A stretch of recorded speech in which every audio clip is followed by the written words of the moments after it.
Niretzako nahiko aukera naturala izan zen, ze nik etxean erreferentean nituen, gaina erreferente femeninoak.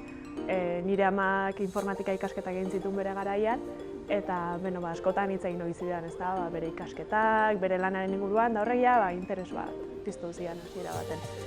Eta geho gainera DBH-ko urteetan eta batxiler urteetan konturatu nintzen ni nahiago nituela matematikak, teknologia, fisika, adibidez gizarte zientzian gaitetik, ezta?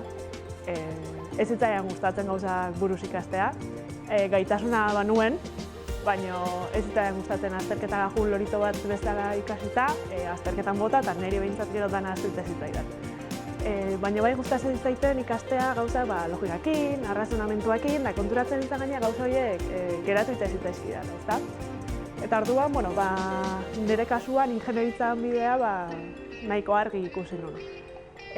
Baina, aukera egiteko garaian, esan nuen ingeniaritza, milaka daude, telekomunikazioak, industriala, mekanika, hor bai geneukan ideiaik ze ikasi. Eta, hor asko lagundu zidan, aurrengo urtea zela dana komuna, ikasgai komunak, ezta? Eta ikasgai desberdinean arabera, ingeniaritzan arlo desberdinak ikasten edo ezagutzen joan nintzen. Eta hori argi ikusi nuen, batzala bat niri gustatzen zitzaidana, eta orduan bigarren urterako erabaki nuen ikastea ingeniaritza elektroniko industriala.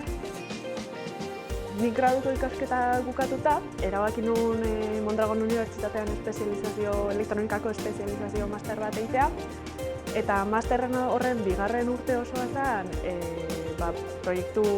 masterra mailerako proiektua.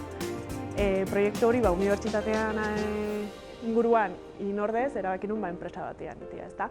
Eta egia esan oso aukera ona sortu zitzaidan, da nuen Alemanian, Munitzen, eta 10 hilabete horiek atzerrian izan zian nire aurrenengo benetako kontaktua enpresa batekin edo nire benetako lehen lan esperientzia, ezta? Eta hori ere amaitu zen, eta 10 hilabete horiek amaituta, lana bilatu bertzan, ikasketak amaituta, ezta? Eta esaten nuen, Alemanian lana bilatu, ala Euskal Herrira buelta egin. Eta Euskaldunok zorte hori dugu, gure inguruan, enpresa asko izatea, teknologikoak, industrialak, eta bila hasi bezain laster, konturatu nintzen segituan, aukerak zaudela. Orduan bueltatzea erabaki nuen. Eta bueltan, lan entrevistak egiten hasiala, segituan konturatu nintzen ingenieri perfilak eta nire kasuan elektroniko perfilak, interes handia piztuten zula enpresetan. Eta egia esan, lan eskaintza ugari izan dituen, eta aukeratu nuen azkenean, gustoko nuena, nire ikasketan aplikazioa zana, eta orduan privilegiatu bat kontsideratzen nahi zentzu hortan.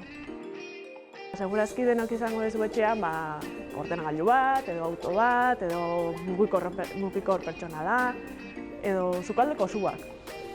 Produktu horien danean barruan dago plaka berde bat, askotan ikuste duguna, komponente elektroniko pilak betea, eta horrei ditzen diogu guk PCB-ak, eta nire lana da tarjeta horiek bezeroan baldintzapean eta kalitatez fabrikatzen diala ziurtatzea.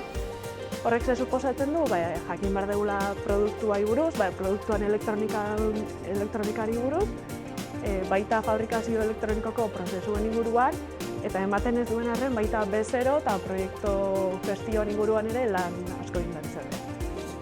Nire lanetik gehien gustatzen zaidana bi arlo dira, alde batetik fabrikazioarekiko hurbiltasuna, ze azkenian ni ez nago 8 ordu ordenagailuan eserita eta mundutik deskonektatuta.